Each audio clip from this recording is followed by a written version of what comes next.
Hey. Hello!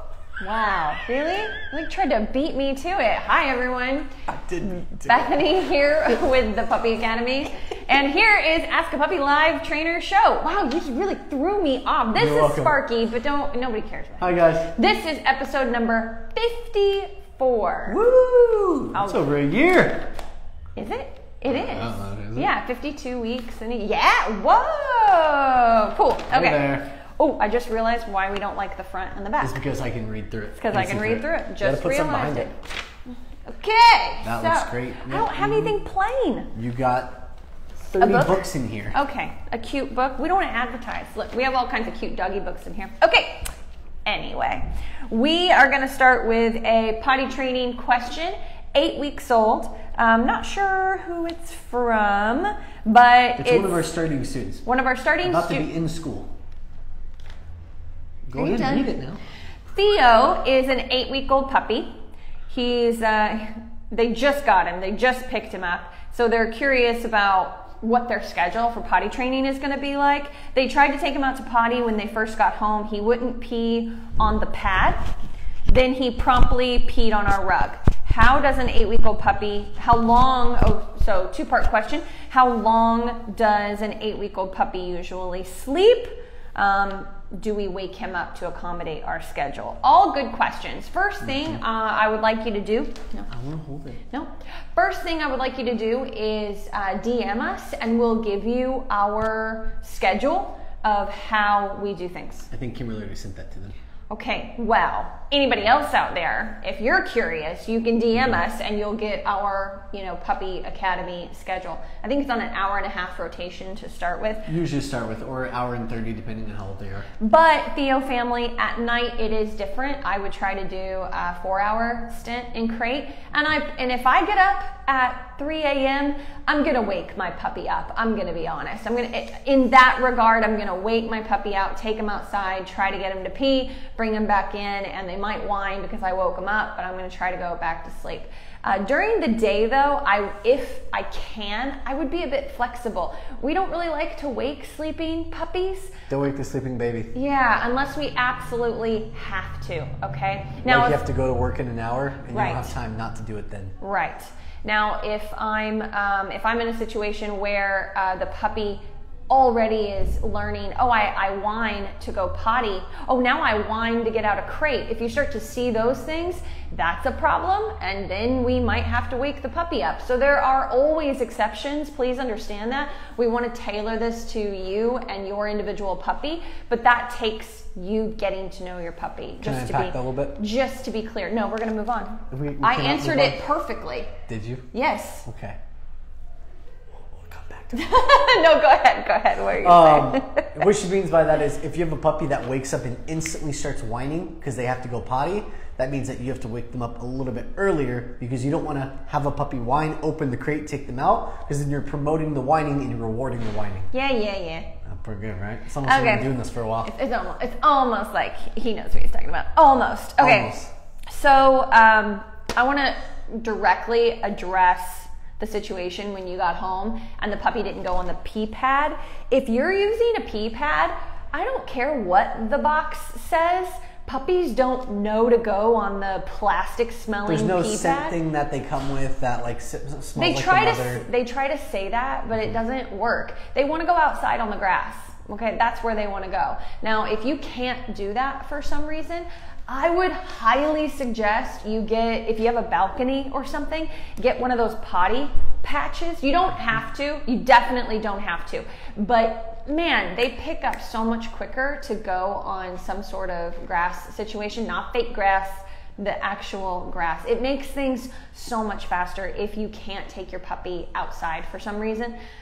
These guys too, you're in LA because I see that you're about to start school. There's a company that will literally deliver a patch of grass, like real sod, in a little metal bin container thing, and they replace it every 2 to 4 weeks depending on what you subscribe to. Yeah. So you have access to that. I don't know the name of it, but I know it's out there. You can get them on Amazon for like $25 a month, and you can, because we actually do that because I don't want the dogs always going in the yard. Okay. So I use our side yard, and I get one of those fresh ones ever so often just to Anyway, so back to the puppy pad situation. Puppy pads are very difficult initially to train. The dogs just have to get into a habit.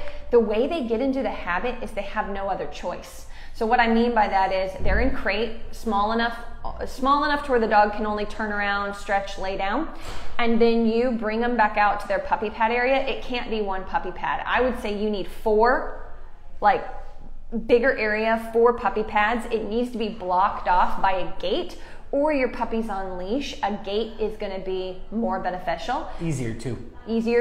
Or like a gate. I didn't mean a gate. I meant a playpen. It's more management because you're putting them in there and just waiting them out and ignoring them, kind of just bumping them off if they try to climb up the side. Yep. A leash though, it's them pulling, and you have to, and they're almost kicking the pads, moving the pads. Easy. So that would be much easier if you really want this puppy to learn how to do a puppy pad situation, which is usually better for females than males. But anyway. What kind of dog is it? It doesn't say. Do you know, Theo? I don't know what kind of dog it is. Yeah, large breed dogs, you're probably going to move away from that really quickly. Anyway, males so we tend to recommend the sod earlier rather than the potty pads because even a fake potty patch is still going to be more beneficial than them peeing on a potty pad. Yeah. Okay, moving on. How long does an 8-week-old puppy usually sleep? This really depends on the breed and the temperament. We've seen roly-poly-oly retrievers sleep 8 hours right away at 8-10 weeks old. And then some feisty little golden doodle, you might get 3 hours. Yeah, it also depends on energy level and how you put them to sleep. If you give them water right before going to bed, they're going to have to potty a few hours later. Go ahead. I was just going to say, I don't mean 3 hours a day. I mean like 3-hour intervals at night. Just to be clear. Okay, we were on the same page. Okay. Yeah, well, I knew I'm pretty sure we're talking about I knew you knew what I meant, but I realized I wasn't clear. But bedtime, you should be able to get 3 to 8 hours.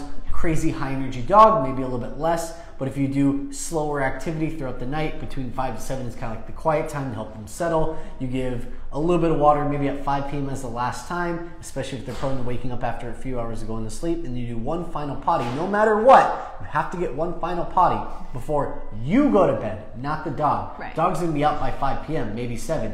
You go to bed at 11, that's their final potty because you're going to get probably 4 to 5 hours past that mark for a really young puppy. Yep. And Kimberly's running in, so that probably means her audio turned off. And let's make sure. Oh, no, it's a cavapoo.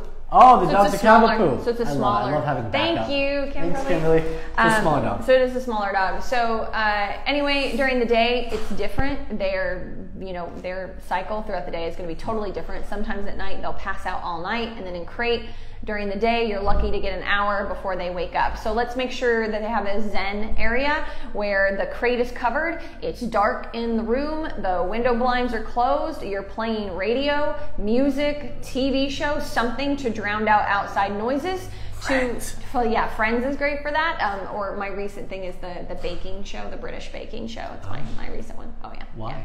Why? Because I love it. Oh, it makes me happy. It's Bethany's happiness. It makes me happy. She hears this from her bedroom at 3 a.m. She's like, yes, bliss. I kid you not. Bake that pie. I kid you not. We have a puppy right now, and my husband Chris came in, and I'm laying on the guest bed. And he goes, what are you doing? I've been waiting for you. I was like, I haven't seen this episode. Learn how to make a pie. I was like, I didn't know I'd missed a season. And I have, and I'm very excited about finding that out. Thank gosh for dogs who bark. Anyway, guys, hopefully that kind of gives you some ideas. But honestly, in general, 18 to 22 hours a day is an 8-week-old puppy. That's how much they're sleeping the whole day. And as they get older, it's literally more on the scale. My dog sleeps probably 23 hours a day. She's awake when I get home, when we walk, when we train, when I feed her, and she's basically out for the rest of the day. That's for an older dog, though. My opinion is once they hit 6 months to a year old, that's when they'll have a few years of sleeping less, like maybe 16 to 18, 20 hours a day, but they sleep a lot is my point. Okay. If they don't, that's usually when people hire us. Okay, or is it about him? There we go. Yes. All right, cool. If you want to hire a dog trainer, more sleep in the crate. More sleep in the crate. Okay. Elisa Vinson says, thank you for answering my previous questions. You're welcome, Elisa. This week, I thought I might give you a little more insight on why Libby, a 7-month-old CKC. I know what an AKK is. Cocker Kansas City. No, that's not it. Okay, anyway, will intentionally, yeah, my phone. Google it. Okay, will intentionally pee on a specific blanket that's on our bed. Cavalier King Charles. Oh, man. Yes. Insight. She doesn't sleep with us. Thank you. I was about to shame you publicly. No, I'm just kidding. I missed the first half. What was the first half? It's because you were thinking. Pees on blanket in our bed. She does not sleep with us. Our 4-year-old does. We've washed it repeatedly with odor eliminators, and yeah, good luck with that. She's never. 4-year-old Cavalier King Charles, not child. Right. Another dog sleeps on the bed. Another dog sleeps on the bed. Yeah. Let's see. We no longer keep that blanket on the bed. She's been with us for 3 months. It's the only place she's had accidents. She's on the bed. Here we go. Now I'm getting to the good stuff. She's on the bed usually in the evenings when we're doing our touch desensitization activities. Grooming, teeth, ears, nails. That's a great idea. Way to go, Elisa. She is on and why it's a great idea for everybody. I don't, if you got a Cane Corso, they don't need to be on the bed. But to be in a chair or be somewhere comfortable to work on a puppy, desensitizing them, that's a good idea. I'm not against dogs on the bed. It really depends on the dogs, the issues, all of that stuff. Situational and breed specific. No dogs that have a history of guarding in their genetics should be allowed on the furniture. I mean, there's just certain characteristics. Anyway, sorry. We get a lot of the territorialism of like mom on the bed, husband walks in, dog growls at the husband. At 6 months old. Yeah. It's actually very common. Okay, anyway, sorry. She is on a schedule. She does not need to go potty. The older dog doesn't lay on the blanket either. I took the blanket off. I could ban her from the bed, but I wanted to understand the why portion. Well, I like you, Alina. I'll be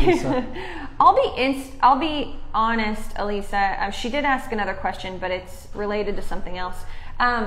So I'll target this first. So I guess I don't understand when she's peeing on it. Like, when is she being allowed to have enough freedom and time to pee on it?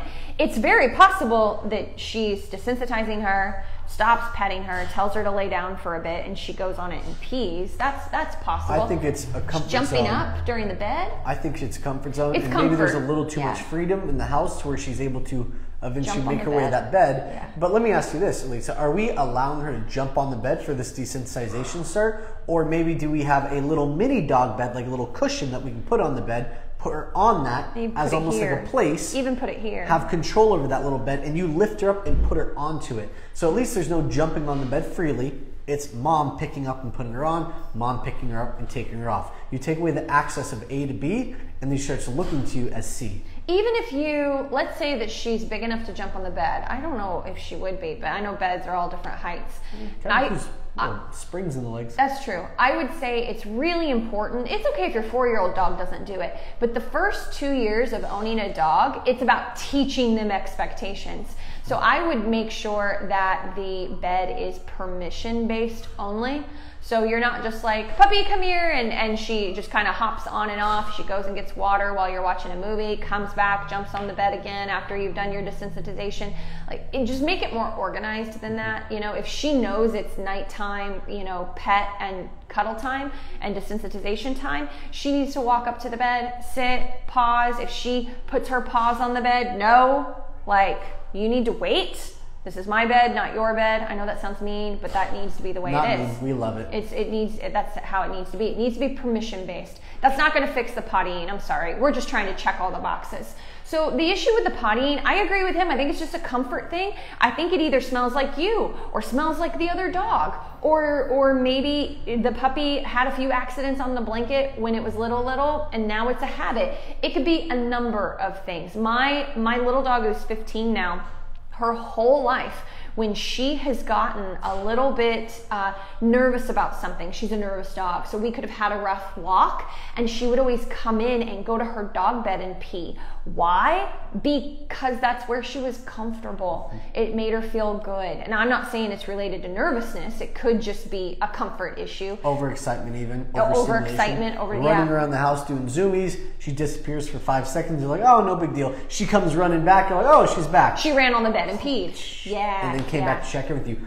Close that door. Close the door. Eliminate access. close the door, and just getting the blanket off the bed at with the puppy being 7 months old, that's a little on the old side to be doing that kind of behavior. But I'm with you. Just take the blanket off of the bed unless you want to actively work on the issue. If you don't want to work on the issue of this is my blanket, not yours, no big deal. Move the blanket off the bed and watch her pattern of behavior and see when she's doing what he mentioned, which might be run around the home, sneak on the bed, pee, come back off, or has been pet and got their cuddle time, sneaks over to the corner of the bed, pees on a pillow or a blanket, because it could very easily transition to something else. Okay, we should really move on. All right, you want to do the 2 short ones? Shorties, yay. There you go. No paraphrasing. Okay, Alex Jennings. Alex Jennings is back. Welcome back. You didn't scare her away. I didn't scare her away. I'm not as scary as people think. Some people are. No, that's not true, actually. When to start upping crate time, every 2 weeks or 1 month, healer mix 3 months old. Wait, you read that too fast. When to start that was my slow reading. Upping crate time every 2 weeks or 1 month. Blue healer mix 3 months old. I up crate time, so I make most of the schedules. Here, thank you very much. I up crate time when I'm not having any accidents. So if I have a dog on 2 hours in, 1 hour out, or 2 hours in, 30 minutes out, and Kimberly comes to me, she goes, hey, up or down, or keep it the same. I say, well, are we having accidents? Oh, occasionally we have an accident, but we think it's more of our fault from overexcitement or from her seeing dogs playing in front of her. Okay, we can move her up 30 minutes for both. 30 minutes on crate, 30 minutes of free time. How long? How long should they wait with no accidents before they up it by a half hour? I would say probably, honestly, 2 weeks. 2 weeks? We do about 2 weeks every time. We're on the same page. Look at that. She's ready for it. She's like, I'm going to tear him I know. apart. I was ready to argue. I was like, it'll be something It's different. because it's our thing. I know. We got to argue. We've been too nice today. I mean, 1 month. No, 2 weeks. See, there we go. There's our 2 weeks argument. is good. 2 weeks. Maybe I was so mean to you last week. It's like, I'm nice this week. To Was I make even up, here to last make up week? for it. Yes, you were here I last got week. food poisoning last week. No, that was the week That was before. 2 weeks ago. Okay, cool. Food poisoning excuses. Excuses. He just went to Disneyland. He just went to Disneyland, yeah. I hate Disneyland. I saw it on Instagram. Okay, how to socialize a 7-month-old who barks at everyone. From Elizabeth. From Elizabeth, 100. Go. You don't socialize, Elizabeth. Yep. We don't socialize dogs on walks, and honestly, if people come to my house, I don't have them play with my puppy. I give them a handful of food. I walk them through a couple commands, place being one of the main ones because it's really fun to work with after doing a little bit of relationship building exercises. Yay! And that's only if your dog is not barking. You don't pull out the food when your puppy is barking. First, you get the barking under control. That could be 20 minutes into someone coming to your home. In crate? Yeah, you're about the crate. I'm about having the puppy out and working them. I find a lot of puppies in crate before. And working them through their emotions rather than just sticking them in crates. Bethany, you were a behavioral modification dog trainer.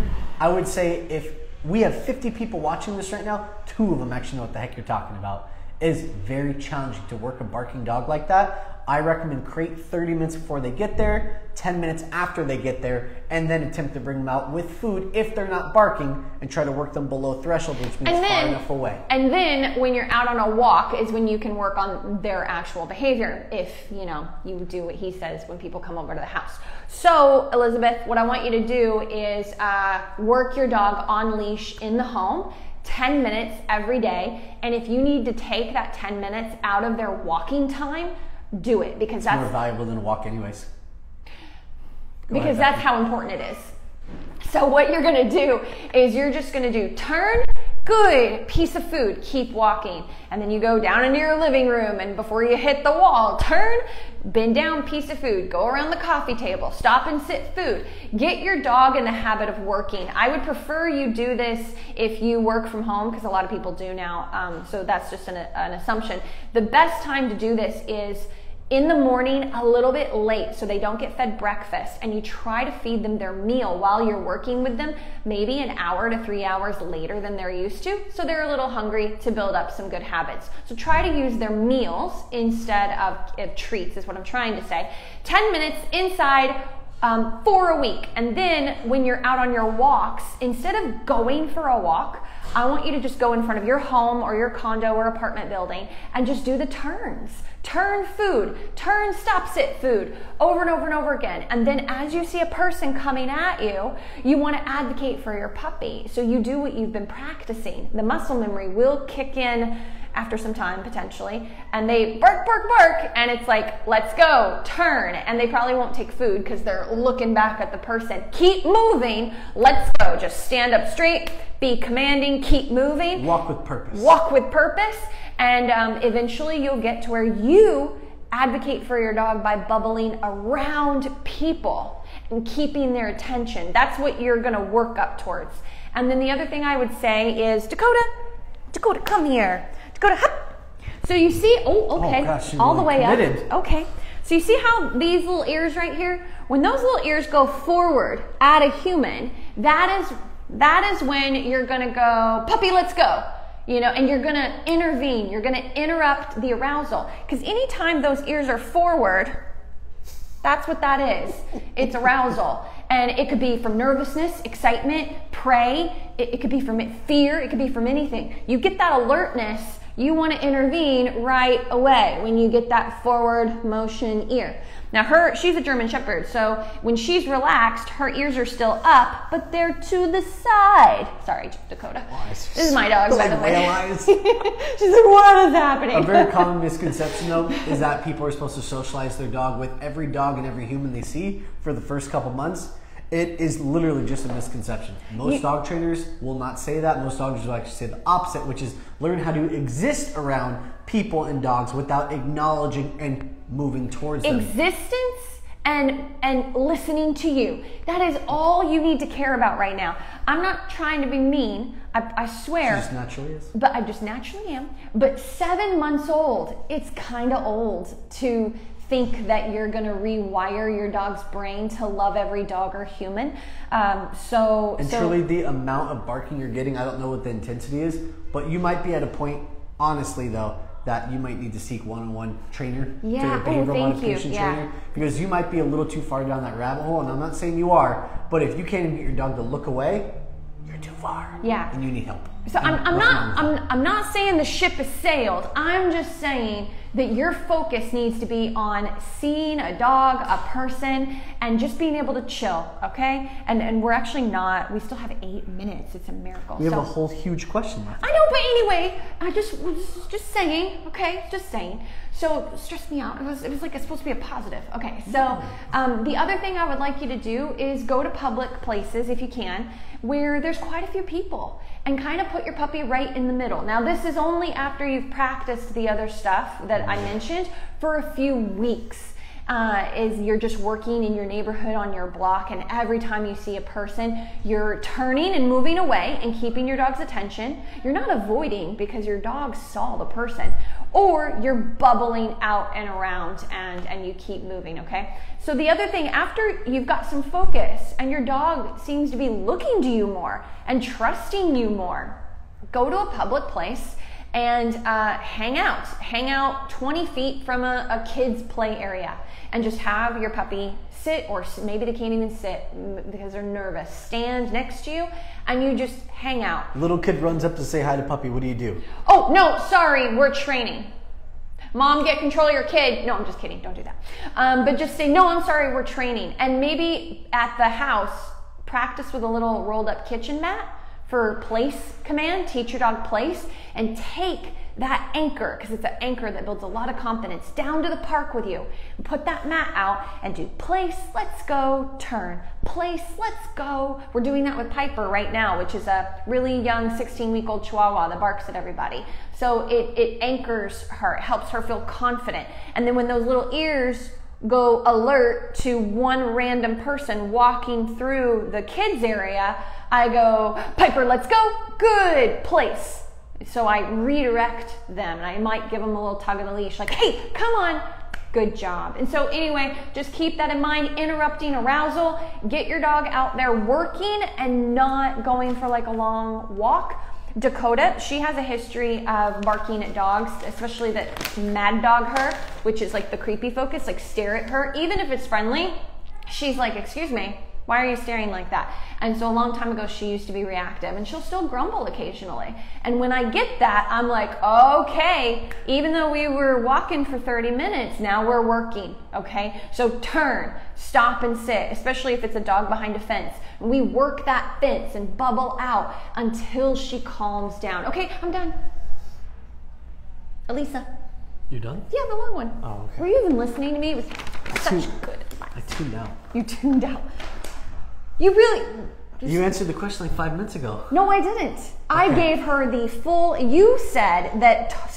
Okay, for the record, he said that 2 out of 50 of you at home would know what I meant by working your puppy or your dog through their emotions. So I just gave like 25 of the 50 now know. 25 of the 50 now know how to work their dog through their emotions. Can we all just thank Bethany? Just stop that. Oh, last question. You are a word I'm not gonna say on Instagram. Elisa. My world. All right. Elisa says, "Hey guys, me again. How do you know if you're overwhelming your puppy or dog with their training? 7-month-old King Charles Spaniel. Thresholds, place, house, let's go, down, leave it, wait. First of all, thresholds are behavioral. They are forever. It's not a training command, totally different. Is it too much? Libby will sometimes act like she doesn't know a command. When I say place, she'll go down. And wait, can we pause there? Can we hit this in 2 parts? Because that's already a lot to unpack. So to give you an idea, you got the dog 2.5 months ago. It takes anywhere between 300 to 400 repetitions with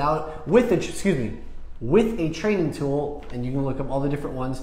And without a training tool on harness, it takes anywhere between 2,000 to 3,000 repetitions of a command for them to know what you want on command. So if you're giving the command and pointing from a distance, they're still working it out. If I give a sit command and it's treat, hand up, sit, that's going to be an obvious sit. Down, that's an obvious down. But if I'm standing at some distance, not giving a hand command and giving a verbal command and maybe giving body language, they're still working that out. So a lot of it is just you probably haven't done enough repetitions. 2.5 months old, takes in between 6 to 8 months just to get a solid come and work through a couple thousand repetitions. And then if I say place from 3 foot away instead of 2 inches away, now it's new. It's different. Way more challenging. There's 3 ways to communicate with 3 main ways of communication: verbal, body language, leash.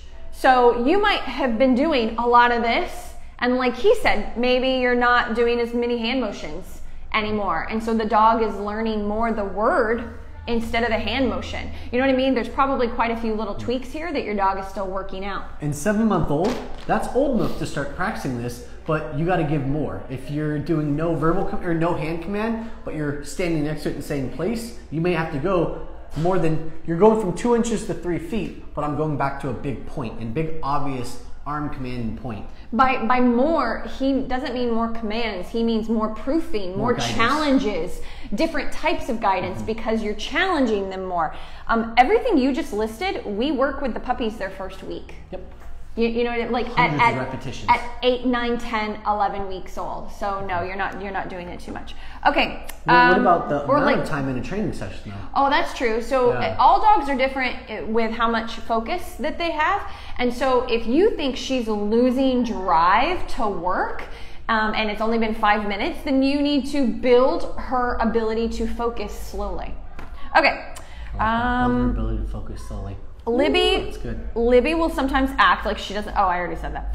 Makes me wonder if I'm doing too much too fast. Is she not picking up on my words and just watching hand gestures? I told you should have let me finish it. Why didn't you finish reading it then? She basically answered half of it. You told me not to. You told me we would take it in sections. So think about it this way. Whatever you're teaching, you apply first. So if I'm teaching hand commands, which is what puppies tend to understand the quickest, I'm like, sit, or you sit down, all right? If the dog is great with hand commands, because that's usually what comes the easiest first, then I'm gonna move to teaching, making sure they understand verbal. How do you do that? Down. So whatever you're teaching comes first, and then you help the dog out with what comes easy to them. So that would be like sit, food lure up, okay? Down, hand gesture, food lure after I say the word. Otherwise, you're just following food in your hand. If I'm teaching leash pressure, my dog understands sit, but I want to teach it to them with the leash, or I'll do down. She's laying down. I'm not going to pull her up. So I'll say down and then apply leash pressure down. Does that make sense? And now, oh, sorry, like whatever you're teaching, let me be clear because I just messed that up. Whatever you're teaching comes first. So when you move on from teaching your verbal commands and you want to teach leash pressure and your dog is sitting, you'll do this, down, okay? So that kind of makes sense. Whatever you're teaching is introduced first. Okay. Because you're proofing it. You're basically using all of your secondary things to back up the thing you want to teach them. And the secondary thing is always food lure, you know? And then eventually leash pressure, whatever you guys need. Yep. All right, I'm really confused. I feel like we're doing it right, and then she acts like she truly doesn't know it. How do you know when to add more and take away? If I'm getting a lot of success, that means I can add a little bit more. If I'm getting less success or I feel like I'm failing at something, take a few things back. And I'll give you an example since I have time. Okay, not really. Time, we're out. Yeah, I know. Okay, so we have a bulldog and he understands down. He also understands leash pressure. He just gets a bit stubborn sometimes. And so it's really about making a choice. There are some days where I'm like, we're gonna work through this leash pressure because I know you know what it means because we've done hundreds of repetitions beautifully. You are just a bulldog and you're feeling stubborn today. But then sometimes he gets grouchy and he's like, this is no fun. So I'll mix me being a bit firmer with you're gonna follow leash pressure. I don't need to pull food out for you in order for you to follow leash pressure. You know what it means. And so I'll do 2 of those and then I'll do some easy food lure ones because he's still a young dog and I want to keep him engaged and he's stubborn as all get out. And so I'm doing a balancing act. And so you have to take in the information that you know about your dog and play around. If you know your dog knows house, but she's just not doing it because maybe she doesn't want to go in house, it's like, oh, okay. So I've got to find a way to make this more interesting, but also make sure you know you have to follow through. You're just playing around. All right, cool. You have anything else to say? It's beautiful. All right. Bye, Thanks, guys. everybody. Thanks for joining us.